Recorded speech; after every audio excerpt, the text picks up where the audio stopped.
Les négociations ont été âpres et parsemées de tueries de masse, mais les deux parties sont finalement arrivées à un consensus. Un accord a été conclu entre militaires et leaders de la contestation sur la transition au Soudan. Et le moins que l'on puisse dire, c'est que les choses vont plutôt vite. La formation du Conseil souverain, nouvelle instance qui va gérer la transition, sera annoncée le 18 août et la composition d'un gouvernement est attendue au plus tard à la fin du même mois. Qu'est-ce qui est à la base de ce consensus? Les termes du dit accord arrangent-ils les populations?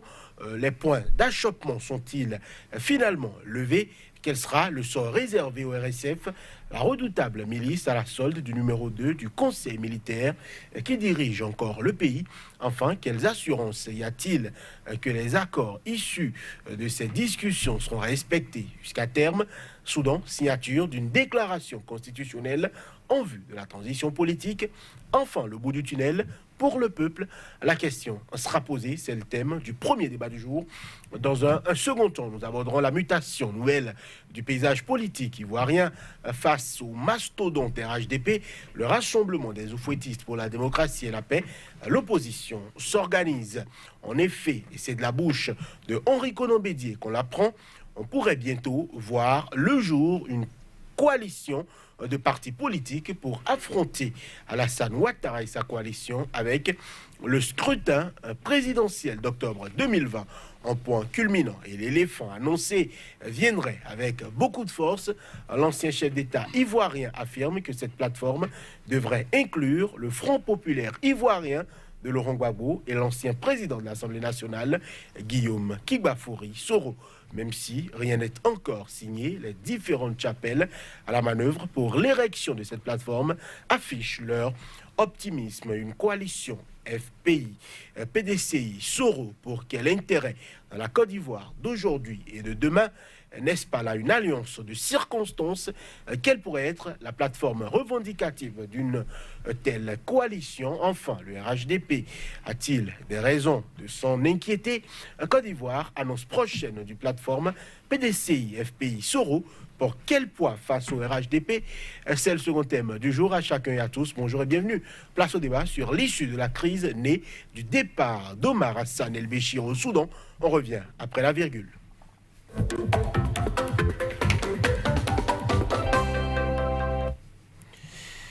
À chacun et à tous, à nouveau, bonjour. Soudan, signature d'une déclaration constitutionnelle en vue de la transition politique. Enfin, le bout du tunnel pour le peuple. Sur ce plateau, nous avons d'abord Lamine Sissé. Bonjour. Bonjour, Johannes. Vous êtes écrivain, expert en communication politique. Un plaisir de vous avoir sur Angle de Vue. À nouveau, face à vous, Souleymane Hamzat, bonjour. Bonjour, Shalom. Vous êtes consultant politique du terrorisme, spécialiste des questions de protection et de sécurité. Annonce d'un accord le samedi, paraphe dimanche, Conseil souverain le 18 août, gouvernement d'ici la fin du mois. Souleymane Hamzat, on a l'impression que les choses s'accélèrent au Soudan. Et c'est dû à quoi, selon vous? C'est de bonne guerre. C'est de bonne guerre parce que j'ai eu à dire sur ce plateau que si ça basculait au Soudan et en Algérie, que cela ferait cas d'école, mais dans le sens négatif du terme, pour toute l'Afrique. Je suis heureux de constater que les Soudanais ont commencé par prendre à la hauteur, n'est-ce pas, de l'enjeu patriotique, toutes les dispositions nécessaires à la conduite d'une transition paisible. Il est aussi heureux de savoir que tout a été, n'est-ce pas, du point de vue protocole, bien daté.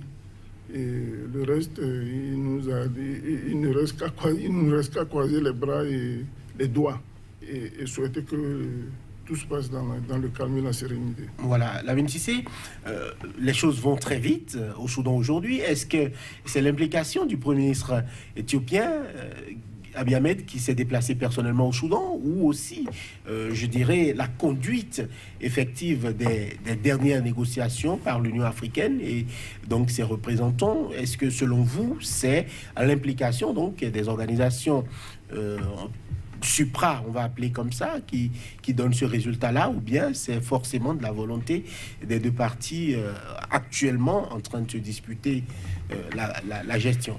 Je crois que, merci beaucoup. Je crois que ce qui est inédit au Soudan, c'est le soulèvement populaire. Nous avons eu des milices, des rebelles qui se confrontaient, mais aujourd'hui, c'est un soulèvement populaire. Et c'est très difficile de contenir un soulèvement populaire. Ils ont déjà payé plus de 250 morts. Donc le peuple est décidé à aller jusqu'au bout. Je crois que face au peuple, il n'y a pas une armée. C'est ce qui a accéléré les choses, à mon avis, à mon humble avis. Parce qu'on a vu un Soudan habitué à des factions qui se battent sur le terrain et le peuple a été toujours victimisé, dans un état de victimisation. Mais maintenant, c'est le peuple qui s'est soulevé. Pourquoi le pain? Vous voyez que l'État peut basculer à tout moment. Et moi, je pense que ce peuple est déterminé à se sacrifier pour avoir sa liberté. Et quand le peuple se réveille, il n'y a pas d'armée. Donc, vaut mieux aller vers la réconciliation et très rapidement.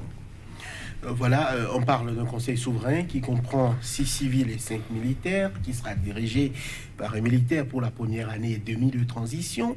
Est-ce que selon vous, Souleymane Hamzat, les attentes du peuple sont prises en compte? Parce que visiblement, il y a des exigences, comme par exemple des enquêtes. Une première enquête a donné des résultats que personne n'a compris ni accepté. On a juste semblé jeter quelques RSF en pâture pour calmer la contestation, ça ne prend pas. Est-ce que selon vous, dans le dit accord, puisque visiblement tout le contenu n'est pas encore révélé, est-ce que selon vous, on semble aller vers l'exigence de la population, des personnes qui manifestent, à savoir rendre des comptes sur les tueries de masse et qu'il y a eu depuis quelques mois? Il est déjà heureux de constater qu'ils sont parvenus à un accord de principe qui pousse vers, n'est-ce pas, une sortie de crise. Pour moi, c'est le plus important. Les détails restants, oui, il faut continuer de s'asseoir, d'en discuter et de voir selon les moyens de l'État, la capacité des hommes à gérer cet État-là aussi, les moyens à mettre en œuvre pour parvenir à satisfaire les uns et les autres. Mais il faut reconnaître aussi que en matière de crise politique, tout le monde ne sera pas satisfait. Il y aura une partie, peut-être la minorité.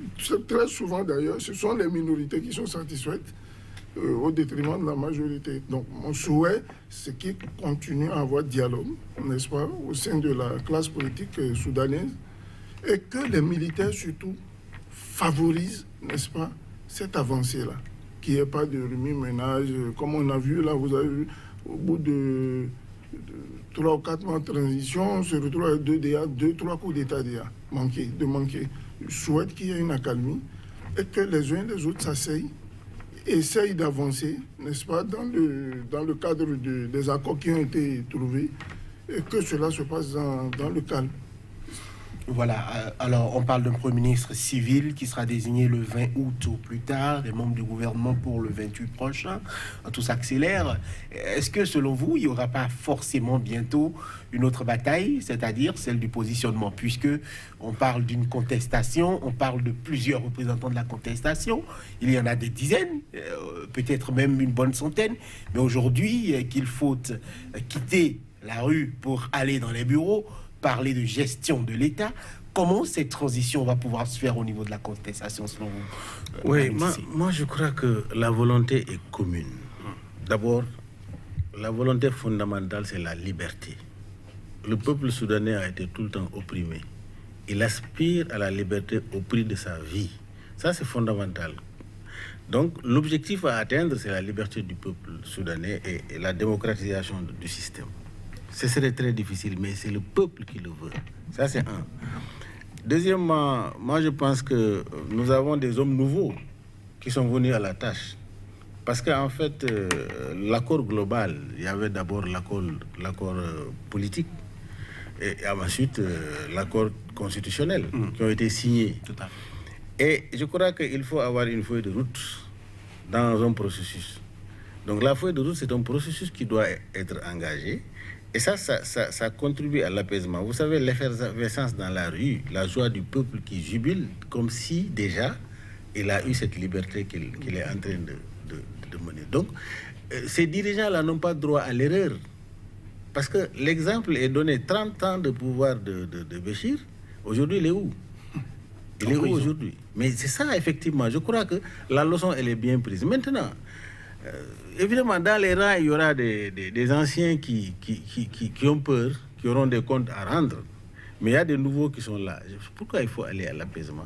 Parce que ce qu'ils demandent de rendre compte les 3 mois, les morts. Non, c'est des centaines de milliers de morts au Soudan. Quand on parle de morts au Soudan, c'est des centaines de milliers de morts au Soudan dont on parle. Depuis plus de 30 ans. Oui, mais là, je crois que ce n'est pas les 3 mois de tuerie là. Ça, c'est des gens qui se sacrifient pour la liberté. Mais maintenant, je crois qu'il faut le Soudanais se soive pour dire qui a fait quoi, comme l'Afrique du Sud l'a fait. Un processus de réconciliation où tout le monde vient dire la vérité sans craindre des représailles. Oui, exactement. Je crois que c'est dans ce processus-là qu'il faut engager pour vraiment amener une démocratie apaisée, contrôlée par ce peuple, ce vaillant peuple qui est prêt à donner sa vie pour... Parce que tu vois, on les considère comme des martyrs. On les considère comme des héros.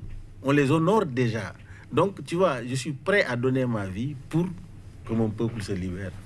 Voilà. Alors, on parle de signature de l'accord, on parle de pouvoir législatif, on parle de pouvoir aux mains du Conseil souverain et donc du gouvernement en attendant que toutes ces choses-là se mettent en place. On a vu le numéro 1 du Conseil militaire de transition beaucoup voyager. Il était en Égypte, il était ailleurs aussi. On a vu aussi le numéro 2 du Conseil de transition qui était récemment en Égypte. On a l'impression que les militaires n'ont pas forcément envie de lâcher de l'Est ou continuent de manœuvrer en coulisses pour garder la main, visiblement. Parce que clairement, on va pas se leurrer. On a vu le président du Conseil militaire qui a dit que les tueries de masse ont été organisées et que des gens doivent rendre compte. On a vu le numéro 2 du même Conseil militaire dire que les RSF n'ont rien fait et que la responsabilité ne pouvait pas lui être imputée, alors qu'il est même le chef de cette milice-là, qui n'est pas comptée dans les rangs de l'armée soudanaise. Il y a forcément un problème sécuritaire ou un problème militaire à l'intérieur même de cet organe qui dirige le pays aujourd'hui. Il faudrait que je vous dise que 30 ans de régime, comme l'a dit mon très cher et respecté aîné co-débatteur, c'est pas de la cacahuète. 30 ans, c'est pas 30 jours, c'est pas 30 mois, c'est 30 années.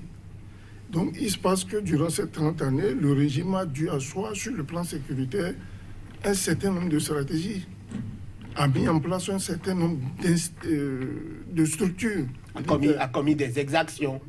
Qui ont de facto commis des exactions. Ça, je l'accepte. Et ça, disons que c'est... Il faut le mettre, c'est à l'apanage du président Omar Hassan el-Béchir. Mais ce qui se passe, comme il a dit, aussi bien dit, depuis 3-4 mois, les 250 ou 300 morts qu'il y a là, ça ne viendra pas effacer les 30 ans de pouvoir du président Hassan el-Béchir avec tous les crimes qu'on a connus. J'ai lu sur une page internet qu'il avait, je crois que c'était son ministre de la Défense, qu'il a fait embrigader et fait croire qu'il était même mort. Et a épousé sa femme. Vous voyez, là, le crime, il est odieux. Il y a, sans oublier les crimes financiers. On aurait retrouvé des centaines, milliers, de je ne sais pas combien de dollars dans son domicile. Tout ça, c'est à vérifier. Pour revenir au spectre de la sécurité, mais attendez, le Soudan est quand même... Ceux qui ont déposé le général Hassan el-Béchir, pour la plupart, sont des généraux.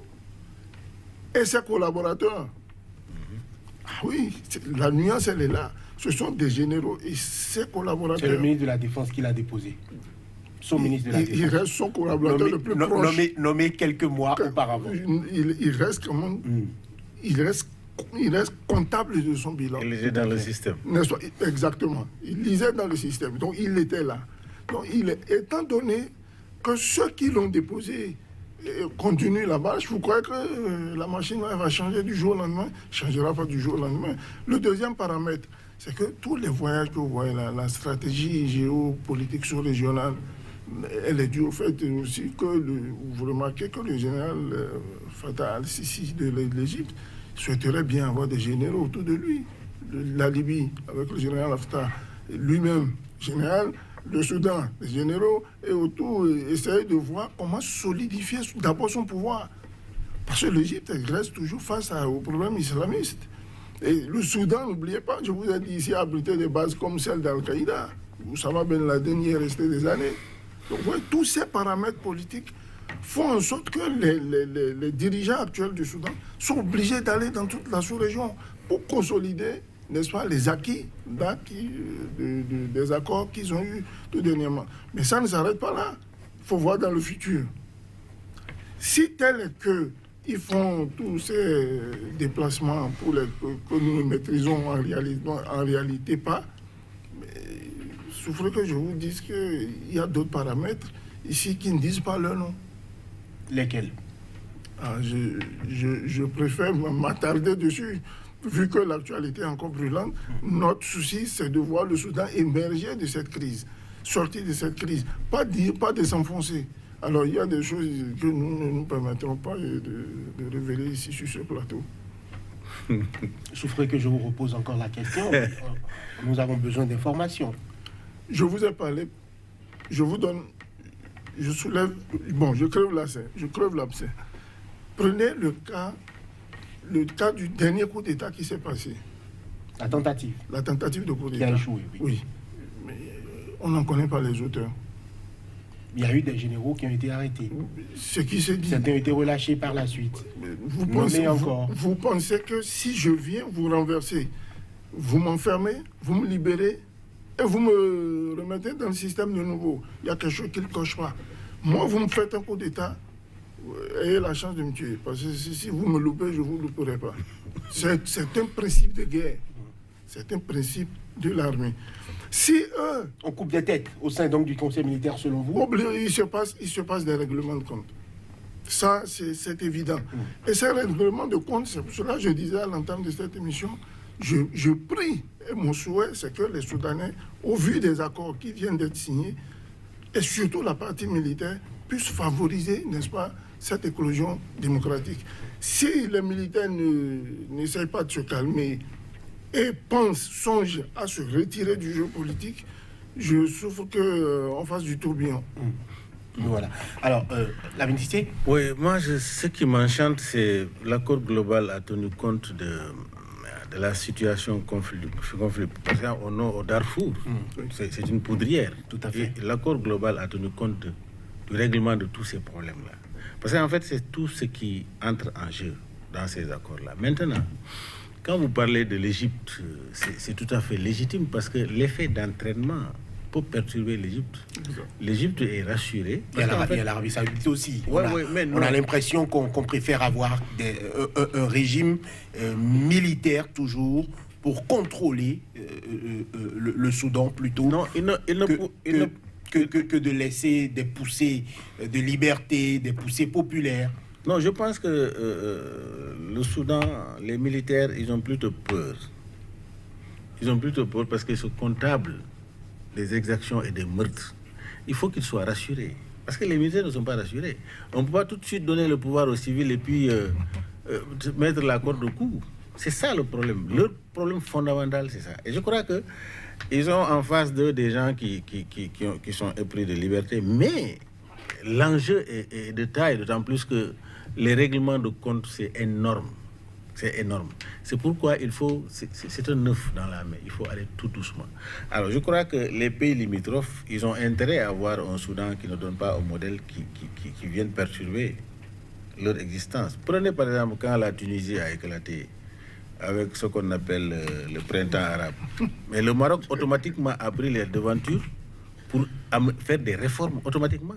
C'est ce qui a apaisé le Maroc. Tout à fait. Tout de suite, le roi a dit non, il faut des réformes. Il a démocratisé, etc., etc.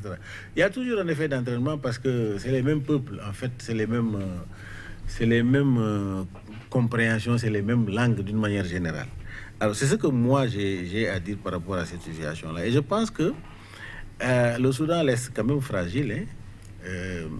C'est pourquoi je salue un peu l'Union africaine qui est à l'avant-garde. Pour la première fois, je vois l'Union continentale. Ils n'ont pas pu éviter la division du Soudan. Mais maintenant, on est en train de gérer ce qui est déjà pourri. Que Dieu nous aide pour qu'on puisse gérer ça. Mais cela est lié, c'est-à-dire qu'on ne peut pas aller au fond Mais cela est lié au comportement socio-culturel de base. Quand vous analysez, il y a tellement de comportements qui se choquent. Parce qu'il y a des gens qui pensent que ethniquement, ils sont isolés. Ethniquement, on les brime. Donc, il y a des comportements socioculturels qui briment les peuples. Et cela se réveille et crée des rébellions à l'intérieur du pays. C'est tout cela qu'il faut régler. Je crois que ceux qui sont dans l'accord, ceux qui sont l'Union africaine, moi, je voudrais qu'ils prennent de la hauteur et qu'ils voient l'essentiel. Parce que tant qu'ils ne mettent pas le fondement d'abord du règlement des conflits et aller ensuite dans les détails, ce serait extrêmement grave. C'est pourquoi cette cohabitation civile, militaire, pour co-gérer, moi je dis c'est formidable. Parce que ça va rassurer les militaires et ça va rassurer les populations civiles pour dire vraiment, désormais nous avons les yeux et nous voyons et nous parlons. C'est tout à fait inédit. Je crois qu'il faut continuer le processus. Voilà, sort réservé à Omar Hassan El-Béchir. L'homme sera jugé d'ici la mi de ce mois. Votre avis sur le procès qui devrait s'ouvrir pour lui? Avant de parler du procès, j'aimerais avoir un coup de gueule. C'est une photo que j'ai vu traîner sur les réseaux sociaux où il y a un individu, un vil individu qui tenait le président par le col, je crois. C'est inadmissible. Quelqu'un qui a géré un État pendant 30 ans, qu'il soit assassin, criminel ou tout ce qu'on peut lui accorder comme identifiant, mais c'est incroyable qu'on ne vienne pas derrière, on prend un ancien chef d'État par le col et puis on fait des photos. Il veut jouer quoi, lui? Il est au superstar, que ces gens d'actes ne se répètent plus. Et vous voyez, comme le dit mon co-débatteur, ce genre de comportement pousse à la frustration. Imaginez que j'ai servi Omar Hassan El-Béchir pendant 30 ans, qu'il ait fait du bien ou qu'il ait fait du mal. Je vois une image comme ça passer. Pendant que je suis dans les armes, j'ai la possibilité de renverser le cours de l'histoire, mais je n'hésiterai pas.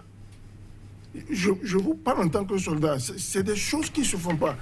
Et la crainte de nos chefs d'État de se voir dans ce genre de situation, c'est ça qui les empêche de laisser le pouvoir. Vous pensez que si Omar Hassan El-Béchir savait qu'au lendemain de tout ce qui lui a été remis, comme quoi, oui, ne vous inquiétez pas, il n'y aura pas extradition à la CPI, vous serez renversé et protégé, on va vous offrir un exil doré, machin. S'il savait qu'il allait se retrouver dans cette situation, il n'aurait jamais rendu le pouvoir. Donc, prions le ciel que ce genre de comportement ne se répète plus. Pour en arriver à votre question, elle m'échappe votre question déjà. Oui, je vous demandais le sort qui lui est réservé. Voilà, le sort qui lui est réservé, le procès. Mais écoutez, vous gérez mal, vous avez droit à un procès. Hein.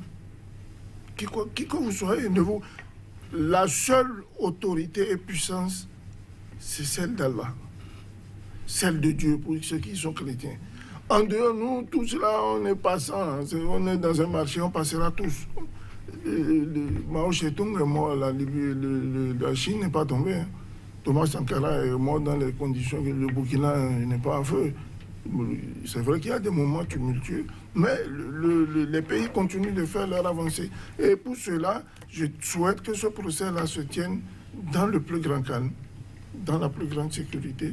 Et ceux qui ont des velléités à renverser dans le sens négatif du terme, ceux qui auront l'intention de renverser dans le sens négatif du terme les accords qui ont été signés là, je prie Dieu qu'il n'en ait pas les moyens.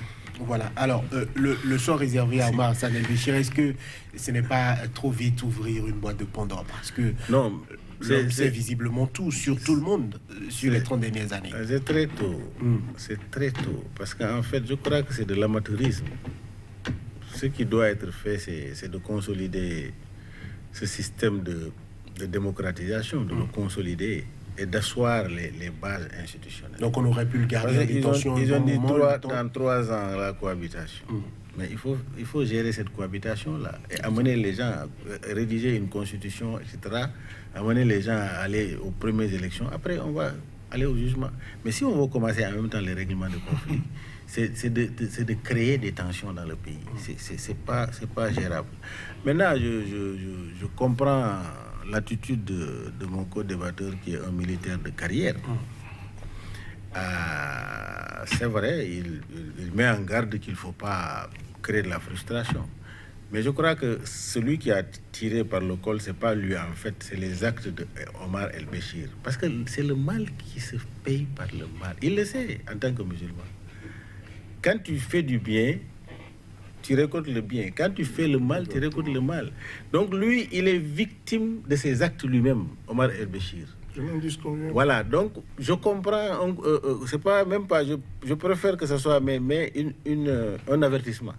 Il vaut mieux que tu lances un appel pour dire de faire attention. C'est un avertissement. Voilà, c'est ce que j'ai à dire. Alors, rapidement, pour clôturer ce débat-là, quelle assurance aujourd'hui il y a que les militaires vont réellement respecter? Parce que visiblement, on a l'impression que ce sera un militaire qui va diriger pour les 18 premiers mois, si je ne m'abuse, le conseil qui va sortir donc de toute cette discussion-là. Après, ce sera un civil. On aura un Premier ministre civil.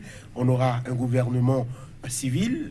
On a l'impression qu'il y a forcément encore des risques que cela ne tienne pas ou que les militaires, ce n'est pas exclu qu'il y ait une prochaine tentative de coup d'État encore qui puisse réussir. Avec les civils, ce serait facile de faire les coups d'État. Mais je crois que c'est le réalisme politique. On ne peut pas gérer militairement 30 ans un pays, 30 ans un pays, et dire subitement il faut donner ça aux civils. C'est pas possible. On ne peut pas gérer 30 ans militairement un pays et dire subitement il faut donner ça aux civils. Je crois que ce panaché, parce qu'en fait, le militaire lui-même, il est quoi? Il est civil avant d'être militaire. Et je crois qu'ils vont être mus par l'intérêt supérieur du Soudan. Et c'est ce que j'ai dit. J'ai dit la pression populaire est dans la rue. Ils n'ont pas droit à l'erreur. Si par exemple c'est entre factions rebelles qui se sont mis d'accord pour créer ça, je comprends. Mais ça, c'est une révolution populaire. Cette révolution populaire, elle est là. On peut pas, il n'y a pas une armée qui peut contenir cela. Ouais. Et je pense qu'ils vont aller à l'essentiel. Je l'engage rapidement, comme mot de fin.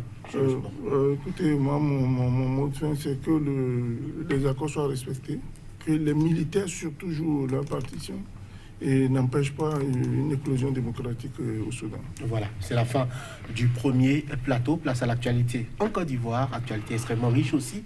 On revient après la virgule.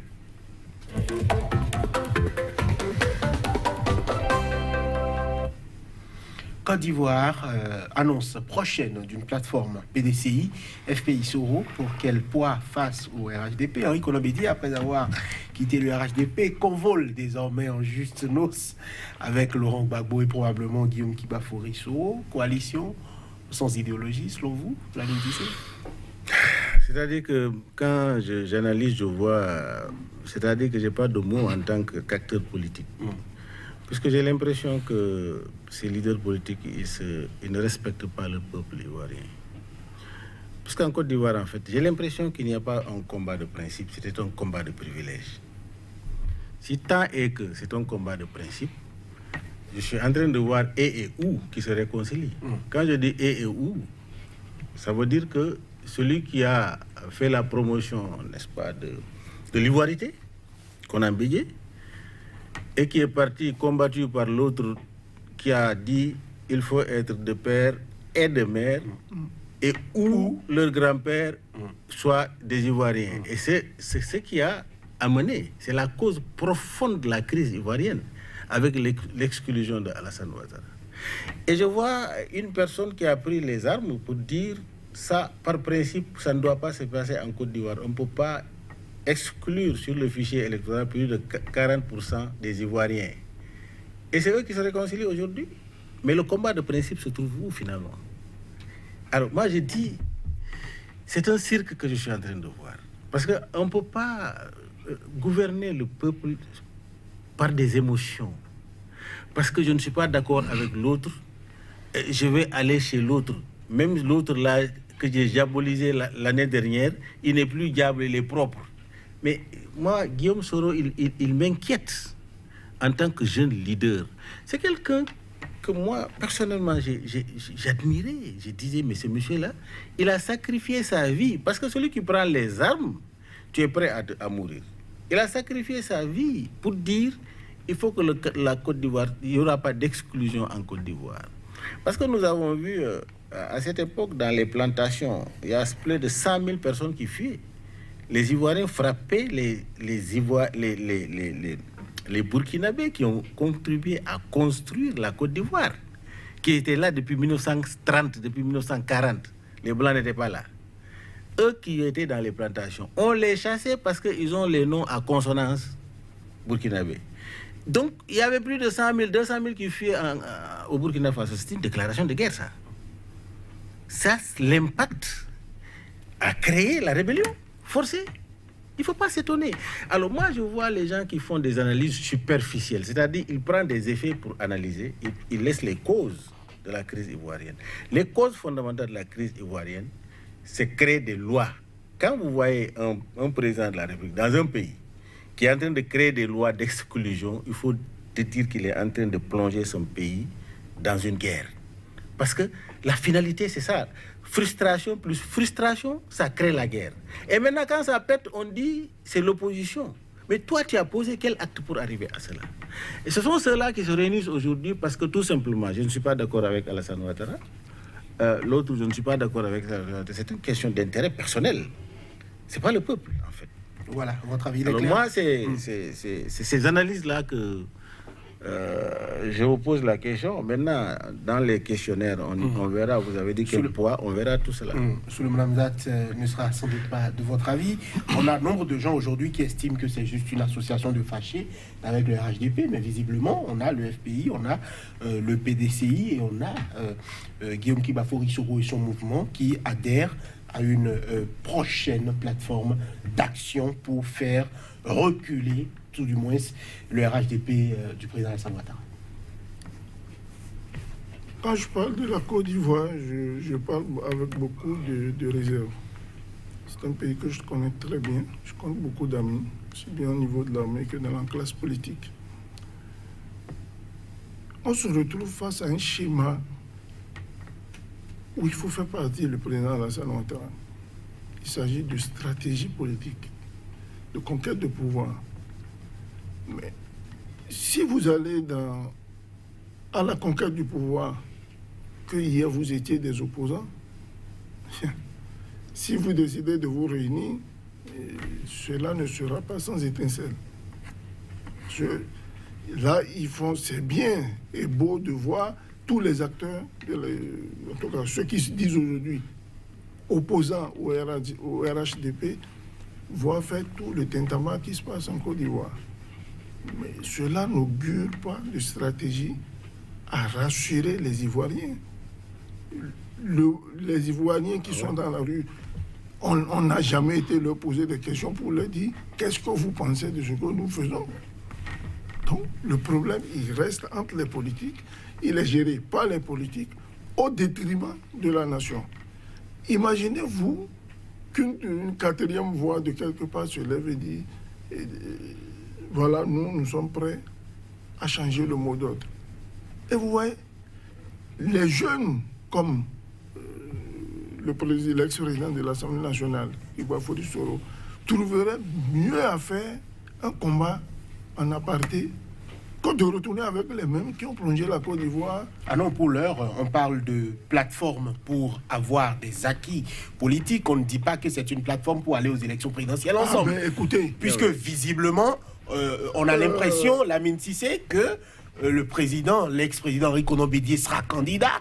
On a l'impression que si le président Laurent Gbagbo a la possibilité de candidater et de rentrer en Côte d'Ivoire d'ici 2020, parce qu'il y a forcément l'autre procès qui se poursuit, il va peut-être se lancer aussi dans la bataille. Et on a l'impression que le président Guillaume Kiba-Fory-Soro a l'âge de se lancer politiquement vers la conquête du pouvoir et qu'il aspire à ne pas se mettre encore derrière d'autres. Si vous me permettez, j'en venais. Kiba-Fory-Soro est jeune, contrairement au président Rikono Bédié, contrairement au président Laurent Gbagbo, contrairement au président Alassane Ouattara. Mais voilà un jeune qui a fait tout ce parcours-là, qui a suivi ces gens-là, qui a sûrement appris à leur côté et qui devait faire son combat à lui, pas le combat des autres. Oui, mais rien ne dit qu'il fait le combat des autres. C'est ce que je dis. Écoutez, Puisque, non, mais laissez-moi recentrer le débat. Lamine Cissé, ils ont dit, et je le répète, qu'ils se murmurent que c'est une coalition idéologique, que ce n'est pas une coalition idéologique, mais un moyen de mutualiser les actions de chacun avec comme objectif commun faire plier le régime d'Alassane Ouattara afin d'organiser, je n'ai pas terminé, des élections crédibles, transparentes pour la présidentielle 2020. Pour l'heure, ça n'a jamais été une coalition pour envoyer le mieux positionné d'entre nous aux élections présidentielles. C'est plutôt une coalition d'action pour parler tous de la même voix afin de faire reculer le président Ouattara et la coalition au pouvoir sur la réforme de la CEI qui, rappelons-le, a été condamnée et jugée partiale par la Cour africaine des droits de l'homme et des peuples. Lamine Cissé. Non, c'est-à-dire que moi, je pense que se mettre ensemble déjà est un acte très fort politiquement. Ça veut dire qu'on a des points de convergence très forts. Tout à fait. Très bien. C'est ce que je suis en train de dire. Ça pose deux problèmes. Le premier problème, il y a un problème de militantisme qui se pose. Le militantisme partisan, ça pose un problème de militantisme. Parce qu'en fait, Konan Beye, c'est depuis quelle année il est dans l'échiquier politique? S'il n'est pas là, le PDC est mort. C'est un drame. Ah non, je viens. Lamine Cissé, il a encore répété, je vous cite ces mots, actuellement le PDCI est dirigé à plus de 60% par des jeunes qui ont entre 40 et 50 ans. Donc, pour lui, il est président du parti, c'est vrai. Mais c'est lui qui décide. Mais il a passé la main déjà à la jeunesse. C'est lui qui décide. On parle le nom de Beye, c'est un poids historique dans l'échiquier politique. Quand on parle de Beye, c'est un poids historique dans le contexte de l'ivoirité à son temps. Il a contribué à créer, au moment où les Américains sont en train d'élire un Africain, un Noir, Barack Obama, aux États-Unis. Sans voir, c'est son père qui est venu, Barack Obama. C'est son père est kenyan. Ils l'ont élu président. Nous sommes en train de nous entretuer. Ceux qui sont comptables de cela, c'est ceux qui se réunissent aujourd'hui pour dire je ne suis pas en train d'analyser la gouvernance d'Alassane Ouattara. J'ai mon point de vue par rapport à ça. Pour moi, ce n'est pas une référence. Bon, il est bon pour son pays, pour la Côte d'Ivoire, hein. Mais pour nous, c'est pas Alassane n'est pas un panafricain, c'est pas un homme engagé pour le peuple africain, non. C'est un, je m'excuse beaucoup, il travaille plutôt dans le système néocolonialiste de domination. Mais il a été fait par le système. Voilà, donc voilà, non, dirigeant du Fonds monétaire international. Voilà, c'est ce que je dis. Je dis, il est dans cette dynamique-là. Ça, c'est pas moi mon intérêt en tant que peuple africain. Donc, quand j'ai un jugement sur lui, je ferai ce jugement-là. Mais quand je juge le contexte politique, socio-politique ivoirien, je vais juger avec toute la lucidité. Moi, mon problème est que quelles sont les causes profondes? Alors, c'est les gens qui se sont mis ensemble pour embraser le pays, et celui qui est venu pour sauver le pays se réunit avec ceux qui ont embrasé le pays pour dire qu'ils vont lutter contre celui qui est venu sauver le pays. Mais ça pose un problème d'éthique et de morale. C'est un problème d'éthique et de morale. Je n'ai pas dit dans le cadre de la réconciliation nationale. Je suis d'accord que Alassane Ouattara, Gbagbo, d'ailleurs si cela se fait, moi je vais applaudir. Alassane Ouattara, Gbagbo, Beye, qu'ils se réunissent autour d'une table, qu'ils discutent comment on va faire pour que la Côte d'Ivoire aille pleinement dans la réconciliation. Je suis d'accord avec ça. Mais le combat qu'ils mènent n'est pas un combat de principe. Le combat de principe, on ne peut pas avoir deux combats de principe. Guillaume Soro ne peut pas se lever pour prendre les armes pour un principe. Et maintenant, il se réunit, ceux qu'il a combattu aujourd'hui, pour se réunir avec eux. Pour quel combat, finalement? Je dis, si c'est la réconciliation nationale qu'il demande... C'est l'objectif, ils l'ont dit. Non, c'est pas la meilleure façon. Parce qu'on ne peut pas faire une réconciliation avec celui qui a été victime auparavant. Parce que le peuple ivoirien, une grande partie du peuple ivoirien a été victime. Et Alassane Ouattara a été exclu. Et dans d'autres pays, on est en train de voir les mêmes choses qui se dessinent. On crée des lois pour exclure. Et ça, frustration plus, ça va amener de l'embrasement. C'est ça qui est mon problème fondamental. C'est pourquoi il ne faut pas encourager ces gens-là qui manipulent les populations. Aujourd'hui, je suis comme ça, c'est un combat de principe. Demain, c'est un combat de privilège. Parce que là, ils sont en train de faire un combat de privilège. Guillaume Soro, il est jeune. Mais pourquoi ne pas amener son choix? Il peut mener son choix. Il peut même amener Alassane Ouattara à ce combat de principe, c'est-à-dire réconcilier. Mais maintenant, comment on va faire pour créer une plateforme? On s'en fout. Même si j'étais combattu hier, là, aujourd'hui, je te serre la main, nous sommes des amis. Ils se trompent, c'est de l'hypocrisie. Personne entre eux, personne n'a confiance à personne. Chacun veut avoir une position de force seulement pour montrer sa vraie nature. Mais jusqu'à quand? Depuis l'indépendance, jusqu'à quand nos politiciens vont continuer à faire ça, à tromper le peuple? Alors, le chantier de la réconciliation, c'est un gros chantier.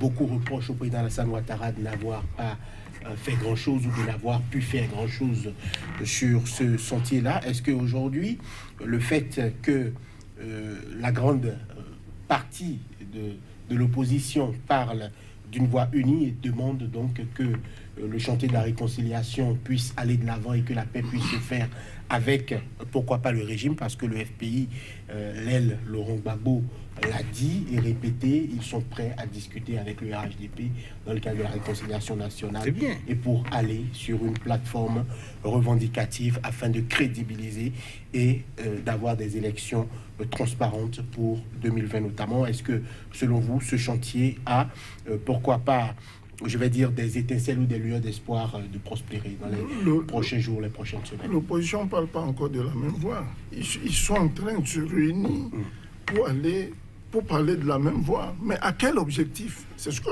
j'allais expliquer tout à l'heure. Ils se réunissent pour aller où? Pour faire quoi? Mais la conquête du pouvoir d'État, c'est rien d'autre que ça.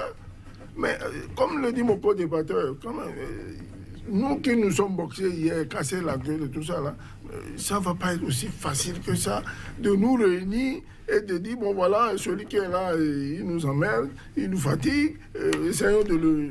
L'objectif, c'est ça. Faisons le parti pour que nous-mêmes, en notre sein, nous prenons, n'est-ce pas, les rênes du pouvoir. Mais moi, mon inquiétude, c'est ce que j'allais exprimer. Mais Soro, il s'est battu pour des convictions. Le problème, c'est que nous essayons d'expliquer sur ce plateau, c'est un problème de conviction.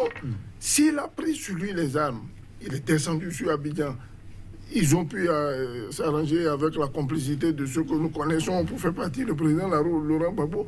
Mais il doit être animé de ces convictions-là, de venir nous proposer un programme en disant, voilà, moi j'ai fait ceci. Mais il a son programme, c'est ce que je dis. Il a son programme, indépendamment de tout ce qui se dit ou tout ce qui se fait aujourd'hui. Le président Soro est allé au contact des Ivoiriens, il a un programme politique, il a un comité politique, il y a des partis qui appellent à le soutenir et il a son programme. Rien ne dit qu'il est dans une plateforme uniquement pour la conquête du pouvoir d'État. Allez-y, finissez. Je finis. On ne se réunit pas pour... Ils ne vont pas à un dîner de gala. Je vous ai lu le contenu de ce qu'ils ont fait. Ils ne se réunissent pas pour aller à un dîner de gala. Ils se réunissent pour essayer de trouver les voies et moyens de faire partie du président Alassane Ouattara. C'est clair et net. Mais si nous allons si tel est le cas, il s'agit de conquête de pouvoir. Et s'il s'agit de conquête de pouvoir, mais nous, on ne critique pas le fait qu'ils se réunissent ou pas. Nous revendiquons ici le fait que chacun d'eux a des convictions et il vient de le dire. Est-ce que vous pensez que Guillaume Soro serait d'accord sur l'histoire de l'ivoirité? Je pense que c'est pour ça qu'il a pris les armes. Mais comment se dit que lui, il se met en association avec quelqu'un qui a le concept de l'ivoirité? C'est deux convictions qui se mettent en opposition. Et nous, pour nous, analystes, on a des craintes que demain n'augure pas de... Voilà, mais aujourd'hui, il faut le répéter encore, l'objectif pour cette plateforme-là qui se crée, c'est bien faire pousser le régime à aller à des élections crédibles, transparentes pour la présidentielle de 2020, parce qu'il faut le rappeler, la loi électorale a déjà été adoptée à l'Assemblée nationale sans le consensus requis, puisque aucun parti de l'opposition n'est d'accord avec le contenu de cette loi-là, qui est taxée encore d'être extrêmement partisane et qui fait la part belle au régime du RHDP encore en place. Messieurs, merci. merci. Vous êtes Souleymane Hamzat, consultant pour l'activité terroriste, spécialiste des questions de protection et de sécurité. Face à vous aujourd'hui, Lamine Sissé, écrivain expert en communication politique. Deux thèmes, donc, nous avons parlé du Soudan et de la Côte d'Ivoire. Merci de nous avoir suivis. À très bientôt pour notre numéro de Angle de vue. D'ici là, portez-vous bien.